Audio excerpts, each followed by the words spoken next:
Welcome, ladies and lords, to another Tandem Yeti video, where today I will be talking about a subject I like a lot, and that is philosophy, because this is the Philosophy Show! Welcome to episode 1 of the Philosophy Show.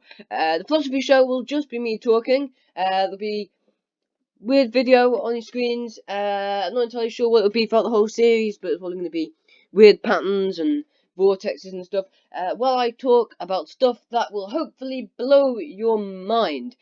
So I'll be researching about a bunch of stuff. I'll have themes about, I'll be talking with philosophy about different stuff. For the first episode, I thought I'd just sit down and talk about stuff that blow your mind, and then see where we go, see what crazy things we'll end up questioning. There won't be much answers in this series because it's philosophy, and philosophy is about asking big questions.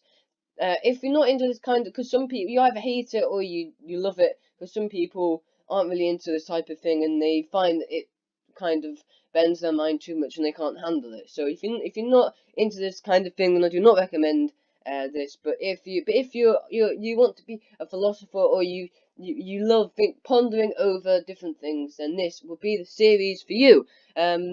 So this will probably be my main talking chat show on YouTube. So I guess let's start, okay? Let's start, okay, with this thing that I thought, okay? So, most of this series is going to be me trying to explain stuff, so I'm going to try my best, okay? I'm not the best at explaining, but I'm going to do what I can. So, okay, I think humans don't spend enough time looking up at the sky, at the stars, and thinking about what all those little white dots in the sky mean. They could look up and go, "Oh, look, nice stars, look amazing," but I think not enough humans look at the sky and think about what they're actually looking at. So next time you're in the night sky and there's no clouds around and you can see, which is basically if you're not bitten, so you can look up, look to the sky and see that Bohemian Rhapsody. I was just listening to Bohemian Rhapsody, so I've got that in my head. Anyway,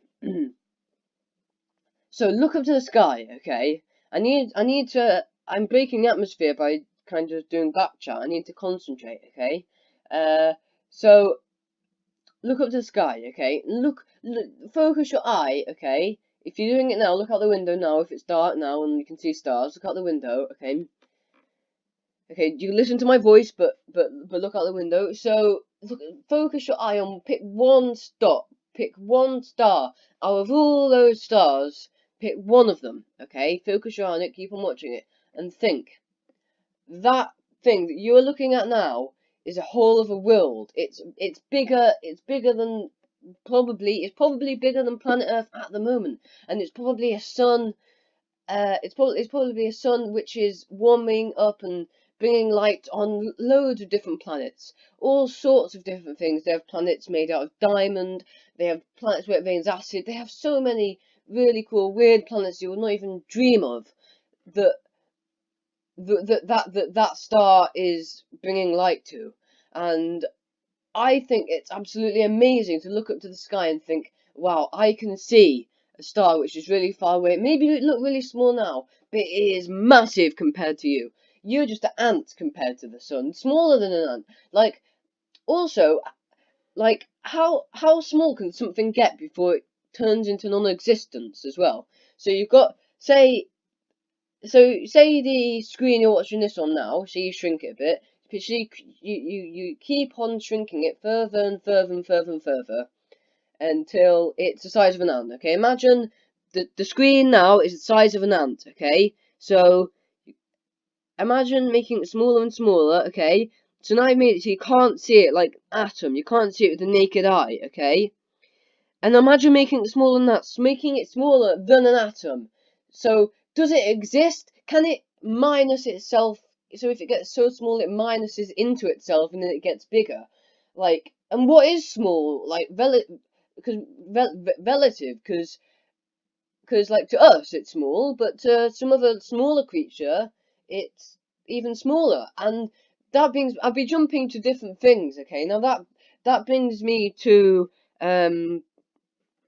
that brings me to the, like, we could just be small organisms like cells inside a bigger person or a bigger world or some bigger form of life, because people say that our cells in our body, have a consciousness, apparently, and they actually have feelings, and they're inside our body. And think about it, they do the same things that we do. They eat, they work, they reproduce. They do all these things that we do. So they could just be like us, living their lives inside us, thinking that they're the main people to all of this.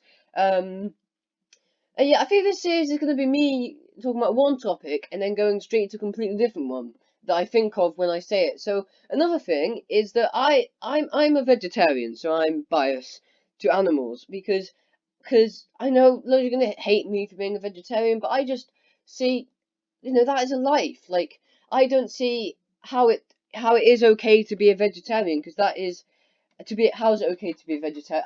How is it okay to be a meat eater? Because it because, like, these are all lives that you're killing and eating, and you may think, oh, it's already dead, isn't it? I'm eating, it's already dead. But if you buy some meat from a shop, and then the shop will have less meat, so then have to buy more meat, so then have to kill more animals. Anyway, I'm not trying to make you become a vegetarian. You don't have to be a vegetarian if you don't want to. But one of the things I wanted to talk about was that maybe every single animal thinks that they're the most important. Like us humans, we think we're the superior animal on planet Earth. But that's just because we know what's going on inside our heads. We know all these little things like companies like Nike and NASA. We have things like companies like that. We have video games, we have schools, we have all these different things. Okay, we have a paying system.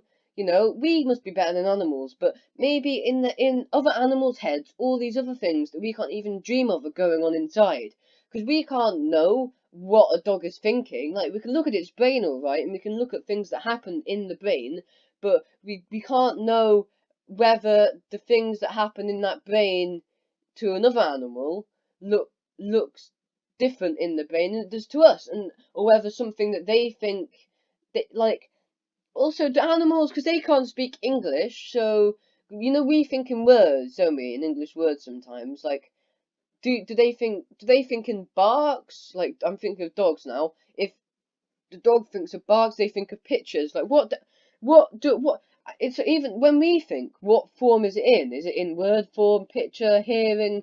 It's too hard to imagine. And that's another thing. We don't in schools they teach us we have five senses, but we don't actually have five senses. We actually have, like, about more than 21 scientists can count. Some of them is to be able to know where our body parts are without looking at them. So if you close your eyes now, when you move your hand around, you know where your hand is, even though you can't see it, and that is considered a sense. So there is a sixth sense. It just depends what order scientists put it in, which is really mad as well. Also, another thing is because of relativity, which is a big topic that we can cover in future videos. Because this is kind of a pilot episode where I'll be talking about loads of different stuff, but I'll have themed episodes where I'll talk about certain things. I am moving my hands around while I'm talking, but you can't see them, so it's fine. I'm talking quite loudly, so I hope I'm not. Rest in peace, headphone users. Are you a headphone user? You're dead now. Sorry, bit of a grim joke. Death. What happens when you die? Now that is a big question that humans can't even think. Like, people think, oh, it's really sad they're dead. They're not living anymore. They can't experience anything. But how do we know that? Because no one's lived tell the tale. No one knows what it's like when you die. Me personally, come on, I'm running a philosophy show. I'm hardly going to be a religious person. I am agnostic, which it means agnostic is basically I don't know.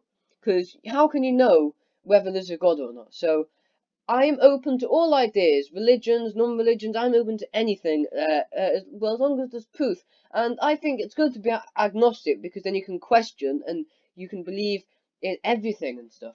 And that's another thing. If you don't know, like Schrodinger's cat in a box thing. Google that. Google Schrodinger's box, or whatever it is, and it's something like if you don't know what something is, then it's both at exactly the same time until you know. So I watched a documentary recently. It was a philosophy documentary called. I might do a whole episode on this called "What the Bleep Do We Know," and it and it and it kind of it said that. Oh, what was I talking about? Oh no, I'm so professional. I've forgotten what we were talking about. What were we talking about again? I can't remember. It said. Oh, that's also where do thoughts go? When you forget something, where does the essence in your head, where does it go? Okay? So say you think of something in your head, it is a physical thing that you see in your head, packed in there now. And so if you try to imagine something that you've never seen before. So say try to imagine a gigantic white balloon on top of a bridge. You've never seen it before, but yet you can still picture it in your head because you've seen both things separately and you can put them together. Now, that means that in your head, these things that you've seen are somewhere. They are packed there somewhere. And so when you forget something, where does the thing that you forgot go? Oh, I've never thought about this before. I'm going to start to think about loads of different things in this series, and I keep trying to explain where it goes, but I can't because that's the main point of the series. I don't know where it goes, so that's just weird. Also, I didn't get to talk much about after you die, did I? Because I did, because I started talking about religion, didn't I? So let's talk about this, Okay, so if you say now, bam, when I said now, then that is now in the past. Like, I know that's obvious, it's now in the past, but it's it's so weird that now, like, we've moved on, and that's never going to happen again. Or is it? Is it constantly happening? Because if time is an Adventure Time song, I know Adventure Time. How is that philosophy? But the lyrics were but the lyrics were really good. If time is an illusion to help things make sense, then that means you and I will always be back then. So that means everything that has ever happened will forever happen, forever and ever and ever. So that means it doesn't matter when you die because you're still existing in the past. Now, this is just mind-boggling. Like, some people won't get what on earth I'm talking about, but if you think about it, it does start to make sense. So I think I'm going to end this video off soon. I'm not planning on the series to have long episodes. But what I'm going to talk about now is I said this on purpose. Before I said when you look out at the very start of the video, so look out the window and pick a star, okay? And then next time you do it, you probably will pick a star. And everyone, if you got a line of 100 people and you told everyone to pick a star, the chances are, if the sky's full of stars, that they'd all pick a different star. So it's all about choice. So what makes someone make that choice that you make? Like every day of your life, every single millisecond, you make a choice because I could go now, take off all my clothes, put peanut butter all over me, and run around the centre of town, or I could just stay here and continue this video, or I can just lie down forever and just die of starvation. Like, these are all choices that we make subconsciously that we don't even know.